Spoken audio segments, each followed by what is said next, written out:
Hello and welcome. This is Rick Roller. I will be your game show host this evening as we talk about real estate laws. Now, what we're going to do tonight is we're going to be talking about specifically some licensing concept and questions that apply to the Utah state law portion of the exam. So any of our watchers, listeners, viewers across the country that came because we have these classes on both national portions of the test, which don't vary that much from state to state, but very little. And of course, state laws vary quite a bit. So if you're not, taking the Utah real estate exam, go watch one of our national videos because the questions will be a lot more pertinent to your getting through your licensing exam. Fair enough? Okay. Longtime real estate broker, longtime real estate instructor. Yeah, that's me. And our technical advisor, owner of the school, and the guy that does everything is responsible for nothing because he pushes that back on us, is running our technical side of the program tonight. As you do such a good job. I appreciate it. Mr. Dan. All right, all right. So let's jump right into it. Our first question tonight. Now, remember, this is Utah law, all right? Which if you're taking the Arizona exam, forget about it. You don't need this. Okay, so which of these administers the real estate licensing? Is it the Attorney General for the state of Utah? I mean, heck, that's a big job if you're the Attorney General of a state. Probably a little bit too big to be worried about, little real estate license rules and regulations. So I don't know. That's not a very good distractor. B, the Utah Tax Commission. All right, yeah, forget about that one. I mean, we do pay a lot of taxes, because we make a lot of money, but nevertheless, the Utah legislature. Most state legislatures are not full time. Most state legislatures, they come in for a month or two and then they're gone, so sometimes even shorter than that. Or the Division of Real Estate. Okay, after whittling through all those guys, it's kind of glaring at you. It might, depending on your eyesight, be flashing in front of you. I don't know. But the correct answer to this one, who administers the real estate licensing law and rules and regulations of the division? It's got to be the Division of Real Estate. That's almost a giveaway. But you know what? This is a multiple choice exam that we do for these state licenses. And the right answer will be there in front of you. It's just one out of the four. So if you could pick it out of a lineup, by eliminating, I mean, good grief, the Attorney General and the legislature, and then the Tax Commission, that's kind of a giveaway too. So uh, hopefully you'll see this question because, you'll get it. Let's look at number two. Hey, hope you're enjoying the video. Be sure to like and subscribe so you don't miss any more of them. And if you want even more review material, we have in the Prep My Exam link in the comments. We've got a plethora of practice exams. We have audiobooks. We have an exam simulator. We have everything that our students use to pass the exam on their first try. Okay? And if you want to get licensed in Utah, check out realestateonlinelearning.com and we'll hook you up. Question number two says, if a sales agent applicant has had one of these in the last 3 years, it would most likely cause their application to be denied. So which one of these is so heinous that you're not going to get a license? Okay, a misdemeanor for harassment. Okay. When she said she didn't want to go out with you anymore, gentlemen, don't go out with her anymore. Don't go hanging around. But I don't know. Let's hang on to that because I don't know what that really has to do with your real estate license. An infraction. Now, an infraction is like a ticket, for possession of controlled substance. That's probably the most easy thing you can get off of, or have the smallest penalty would be an infraction. An infraction for fishing without a license, or D, a misdemeanor for misrepresentation. Okay, out of these four, okay, harassment, illegal controlled substance, fishing without a license. Come on, guys. It's got to be a misdemeanor for misrepresentation, and that's what it is. D is our correct answer here. They are very, very careful about and very concerned about individuals that go out and tell lies and misrepresent people and try to con people or fool people or explain things in an inappropriate or false way. That is misrepresentation. And if you've got something like that, you're not going to get a real estate license. They want people to be have integrity.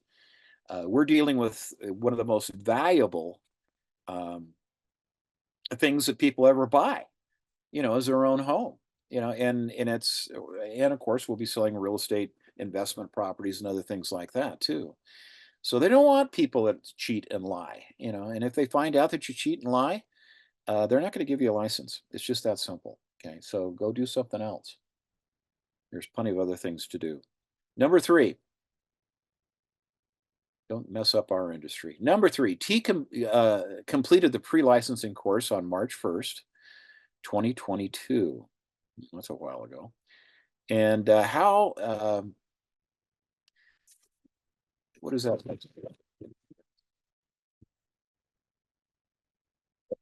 How he passed the license, he passed the license exam on February 1, 2023. What is the deadline for him to submit his license application? Okay. So how long, guys? I mean, you passed the test now. Wow, that's fantastic. So, pony up the extra bucks and get the license. Now, a lot of folks plan ahead and they say, well, I don't want to jump into business right now, but I'll be retiring in about a year and a half. And I'm thinking maybe I ought to try to get the license now. So just to get it out of the way, I've got some extra time. I've been taking some courses, and so I want to do that. But if you pass the exam on February 1, 2023, what's the deadline in our state, the state of Utah, for him to submit his license application? Well, you have 3 months. So count it down. You have the month of February, March, April, February, March, April. Okay, so the correct answer to this one is that we have until May 1st, 2023. Okay. May, March, April, May. No, it's right there. It's the third one down. Okay, it's 3 months.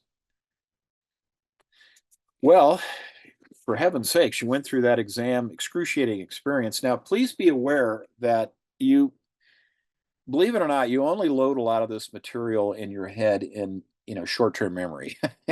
And what I would encourage you to do, if you really want to be good at this, learn how to sell and sell well, but also you need to understand the laws and whatnot. And Dan, the owner of our school, is always looking for new good instructors. And if you've taught any adult type classes other than like Sunday school, I mean, of almost any type, you could probably get a real estate instructor's license. If you really want to own this information, the best way to learn it is to teach it. My second year into business, I was an agent in Colorado, and a buyer I was working with asked me a question, and I knew it was something we learned in real estate school information. So I went to one of the real estate schools in Colorado, and they hired me to start teaching. And by teaching this information, you internalize it, because the students put you on the spot. They ask you a question, they expect an answer. So if you have any interest or background in teaching this information, please get a hold of us at the Institute of Real Estate Education, because we're always looking for more good people. And we can help you develop some classes, and you can make a little bit of money. But the most important thing is you internalize this information to the point that you just flat out know it. Number 4, please. If a real estate licensee is convicted for driving under the influence, or what we call a DUI, driving under the influence, what must they do? Notify the division, cease to practice, change to a new brokerage? I don't know what good that's going to do you. A DUI will not affect their real estate license. Well, guys, believe it or not, the answer is D. A DUI should not affect your real estate license. Now, if it was more complicated, like it was some serious sort of property damage, or there were additional charges other than just driving under the influence, then things can get more complicated. But if you're weaving down the road and you get pulled over and they write you up for DUI and they arrest you for that, you're going to have to let the real, you're convicted. This said you were convicted. Okay. So, but it won't affect your real estate license. Okay. Okay, let's look at number 5, please. A real estate agent represents their principal broker. An associate broker in the state of Utah does what? A, now only represents themselves because you have a broker's license. It's just you're not a principal broker, you're an associate broker. Associate broker is a broker that is working for another broker, under their flag. And so you work for, Hot Dog Realtors, and there's, 25 of you on staff there, I mean, that are selling real estate. That's great. You may have an associate broker's license, but that doesn't mean you have the responsibility for any of the other agents, unless you're a branch broker or you are the principal broker. Okay, so, but number 5 says an associate broker now only represents themselves. Oh, heavens, no, you work for a different broker. You work for a company. Okay, now represents a sales agent. That doesn't even make sense. Still represents the principal broker, or still must act as a limited agent. Okay. Well, D doesn't make sense either. I mean, guys, it's just looking at these, it's got to be C. Still represents a principal broker. If you're an associate broker, I recommend everyone get a broker's license. I mean, there are some requirements. You have to get a certain number of experience points for doing different deals, and you have to be in the industry for a while. But go ahead and get your broker's license. I mean, because you never know when an opportunity is going to come along. So you're working for Hot Dog Realtors. There's 26 of you. That's great. But you've developed a wonderful relationship with 2 smaller builders that each are building a dozen homes a year. And that's 24 listings. And you start doing the math on that, and you say, I really ought to have my own company. And so if you have your broker's license, even though at that point you're an associate broker, it's really easy to switch and leave the broker you're with and start your own firm because you have a broker's license. So you never know when these opportunities are going to come along. We could use the extra tuition. You get to go through that wonderful experience of going through the exam again. So, strongly recommend you come back and not just, don't go with just a sales license. Get your broker's license so you can be an associate broker. And then if you need to become a principal broker quickly, you're ready to go. What if the broker you currently work for has an unfortunate incident and they pass away? They're gone. You know, the other owners of the firm are going to say, well, they're going to look around and say, well, who's on our roster that has a principal broker, that has a broker's license? You may be one of 2 different people that have a broker's license that could step in immediately and take over that responsibility, even if it's just for a short period of time, or maybe it'll work into a long-time arrangement for you.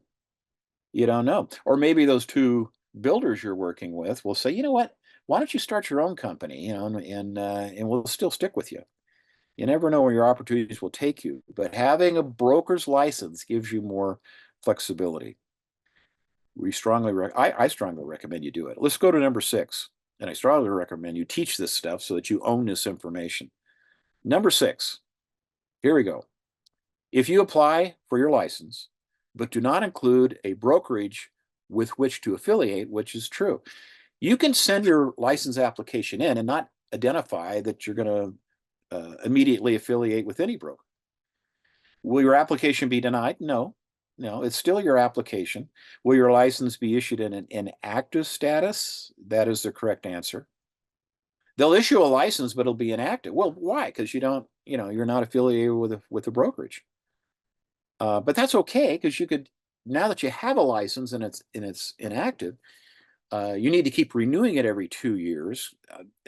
But when you're ready to go into business, you're ready to go. And that makes a huge difference. Okay, you will have 30 days to affiliate. No, you will just keep paying your reactivation fees with the state of Utah.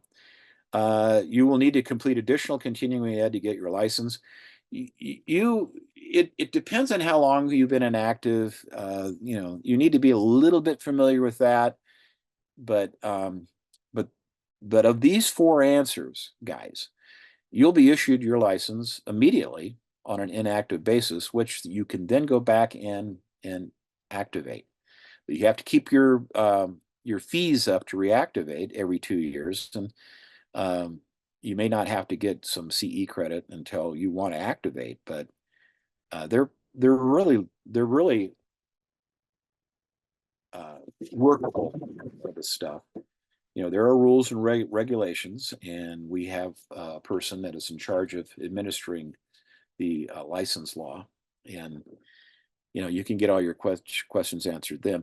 But see, it's 120 hours in our state right now to get your license. Well, that can take a while. If you've got time, just go ahead and get it. Leave it inactive, and then when you have to activate it, you might have to get some CE credit, but it won't be. But you don't have to exam again, and that is a load off. Let me tell you. Number 7. Okay, getting right into it now. Number 7 says, in order to get experience points for a broker application, a sales agent can do what? A, help agents find listings. Sounds like kind of an administrative thing. I don't know. Design advertisements. That's not really a real estate's exclusive type of activity. Make cold calls. Ooh, can't do that. You can't do any type of solicitation call unless you have a license.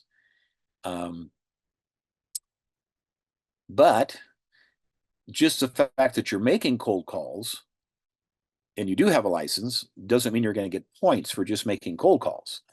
What do you mean? I've been showing up at the office for the last 3 years, every working day from 8 o'clock till 6 o'clock. I've been there every day, so I should be able to get my broker's license. No, getting your broker's license is not just because you show up. Getting your broker's license is because you're doing deals.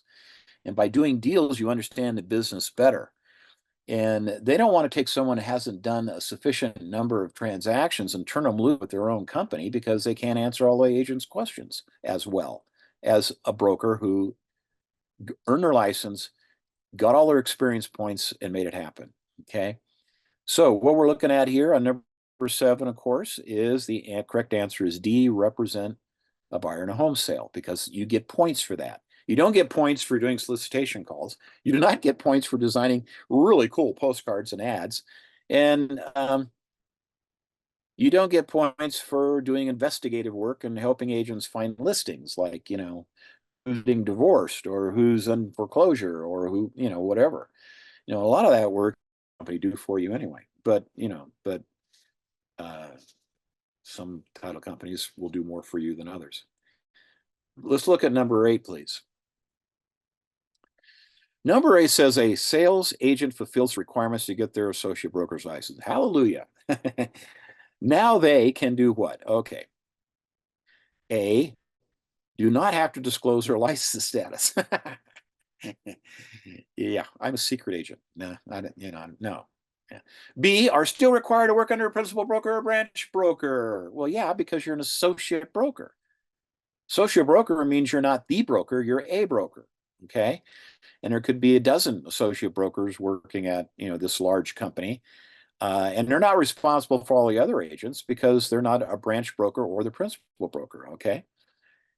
Yeah, so you'd still have to work under principal broker or branch broker. C, must work more hours than a regular sales agent.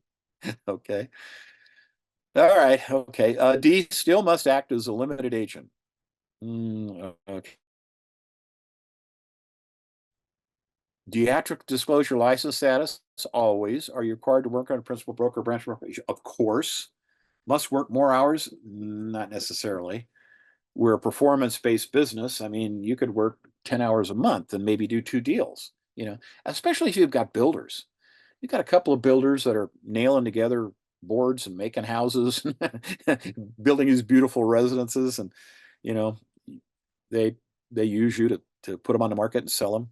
That's fantastic, but it's not a certain number of hours. It's all based on performance. We don't make any money unless we sell something, and if we don't sell something, we're probably not going to stay in the industry anyway. So number 8, the correct answer is are still required to work under principal or branch broker. You always have to be attached by the umbilical cord.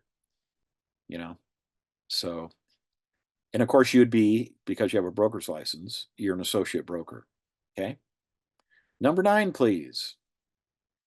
Number 9 is a very interesting question because it says a licensee, that could be you real soon, must provide a home address to the real estate division. Which of these is appropriate? Uh, yeah, as I walk by on the street where you live. No, the street address where they reside. Okay, that's good. Their office address, their PO box, a friend's street address. Okay. Okay. Obviously, guys, it's A, the street address where you live. Now, why do they want to know where you live? Well, because they might send you a notice to come in and talk to them, or they might have more serious notices they want to give you.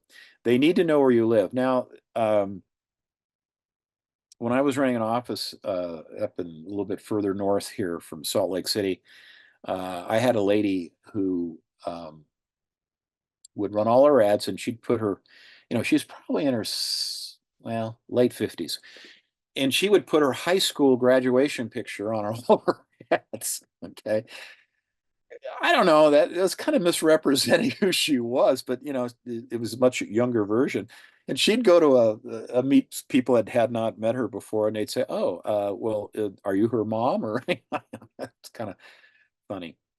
But the division must know where you're at. But my point is this: so you're an attractive person, either male or female. The division must always have your principal residence address. However, you could put an alternative address uh, in the public record at the division. So if you're concerned about people seeing your picture and then stalking you or whatever, then there's a provision for that where your personal address where you live, the division must have it, but they can keep it private. So you'd still have to have some sort of office address or PO or whatever. But the division, and not a friend's address, they want to know where you live because they want to be able to contact you and sometimes with legal documents. So it's if you're screwing up. Okay, number 10. Number 10 says if a licensee leaves their brokerage and joins another brokerage, well, how soon you got to notify the division? 5 days, 10 days, 15 days, 30 days. Okay. If 10 days looks awfully familiar, that's because it's the right answer. And 10 days is the right answer for a lot of days, for other questions as well. So 5's too short, 15's too long, and 30, my gosh, you're working for a whole different broker. The divisions has a responsibility to know where you are and who you're working with. And they need, if they get a call or a complaint, they want to talk to you about it. A lot of times, things can be cleared up rather quickly. And they say, yeah, it's kind of what we thought. These people are upset about nothing. But they need to know where they can get a hold of you. And if you have switched brokerages, you need to let them know within 10 days. Okay. And usually what happens is your old broker lets them know immediately, your new broker lets them know immediately, and you let them know. It's your responsibility to let them know, but the old broker will let them know because he doesn't want to be responsible for you anymore. The new broker will let you know because he thinks he has to. and and and but 10 days, guys, and that can come and go pretty quick. And the 10 days means 10 calendar days. Well, what if there's a couple of holidays in there? Well, better get after it and get it done. Let's look at number 11, please. If a licensee, if a license is expired for a year, okay, so the agent has A, 30 days to renew, B, 60 days to renew, C, 30 days to renew for fine, or D, must begin the license process from the beginning. You get a license again, including the 120-hour course and passing the exam all over again. So, guys, you are probably inactive because brokers monitor very carefully their active agents because they're responsible. One of their responsibilities is make sure you're properly licensed with the state of Utah. So they keep accurate records on when your license are expiring, and so they'll try to remind you and make it, get it done. But this has been a whole year, okay? So this is probably someone that didn't renew their license even though it was inactive because they forgot. Well, for a whole year, Well, you're not going to be loving life because you're going to have to come back and take everything from the beginning all over again, including the 120 hours and including passing exam with passing score. And then you're going to have to reaffiliate with your broker who may or may not want you back.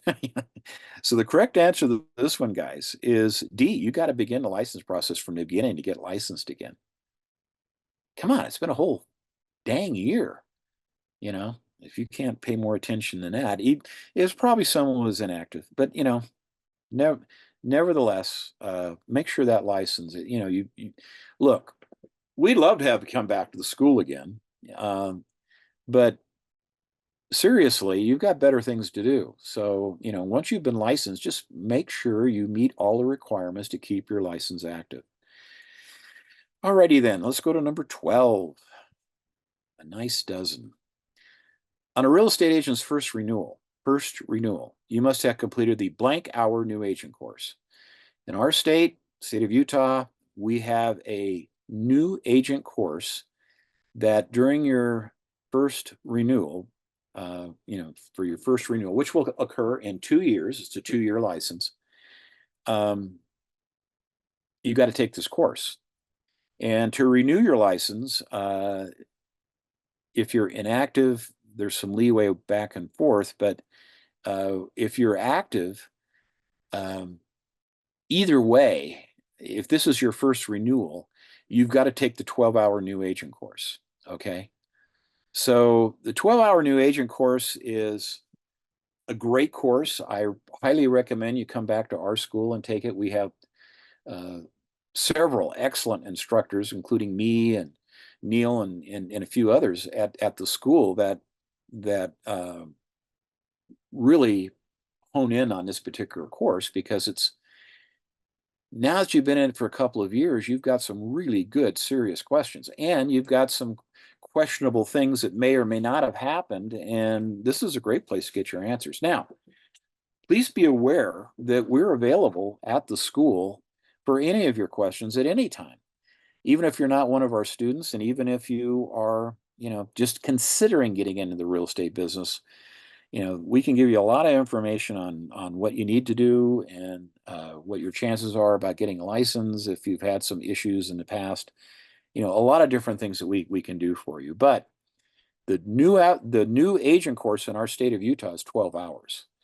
It's not 4, not 6, not 8. All those are all positive numbers. It is D, 12.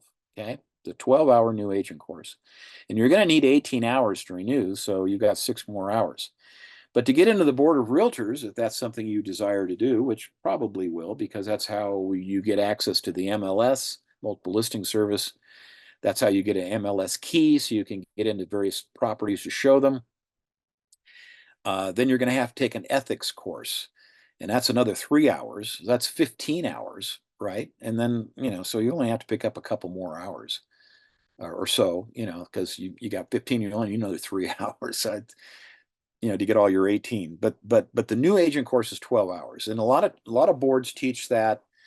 Well, they'd have to teach it over a 2-day period, whether they split it up one way or another, because you can only do about 8 hours a day, or you can only do 8 hours a day. So first day, they may do 6 and 6, or they may do 8 and 4. That adds up to 12. So, speaking of the new agent course, we will be in St. George, August 21st and 22nd, doing the 12-hour new agent course.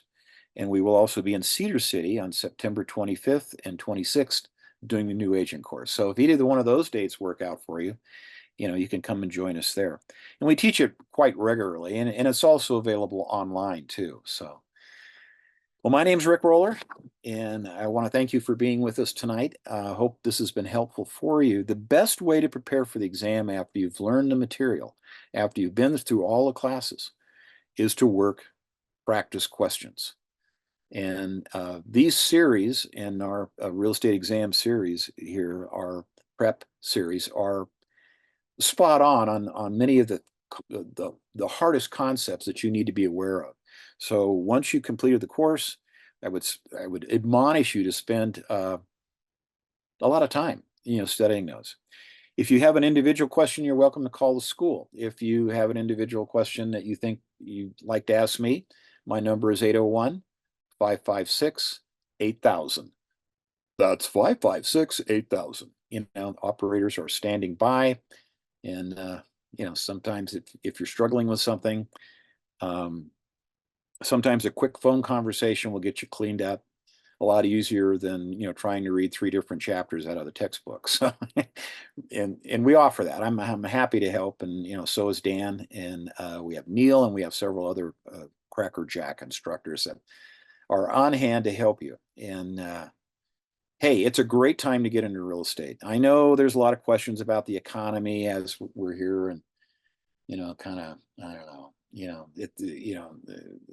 we haven't even had the election in November. We had the assassination attempt of President Trump. I mean, we've had, a lot of different things happening. But it's a great time to get in real estate. Now, why? When there's questions about the economy, because number one, people need a house to live in. Now, whether they rent or they buy, is really more of a reflection of their financial situation. But there are a lot of people that are pretty much immune to what the economy is doing. Healthcare workers, government employees. There's a lot of different people that aren't really affected by whether the economy's up or the economy's down. And those are good people to focus on. And but the real trick in making a great living and helping a lot of people in real estate is controlling the inventory. And we can talk about that all you want. But if your name's on the sign, they're out cruising through a neighborhood, there's a very strong possibility they may call you and say, hey, tell us about this house. And you say, well, gosh, I'm only, 10 minutes away. Why don't I just meet you there and show it to you? Are you working with anybody? And then a lot of times they're not, you know. Have you ever bought anything in your whole life that you never thought you'd buy, but when you saw it, you had to have it? Hey, it can happen even on a house. Okay. Anyway, thanks for tuning in with us. It's a great time to get into real estate. Bad market, good market. It's always a great time to get into real estate. People need a place to live. They need a place to run their business out of. They need warehousing. They need medical space. They need all kinds of things. And the industry is diverse. There's a lot of different ways to go. And through all the instructors at the school, most of us have done everything. So we're happy to help. Thanks, Dan, for being here and keeping things running on a technical basis. My name is Rick Roller. Call if I can help. Appreciate it, Dan.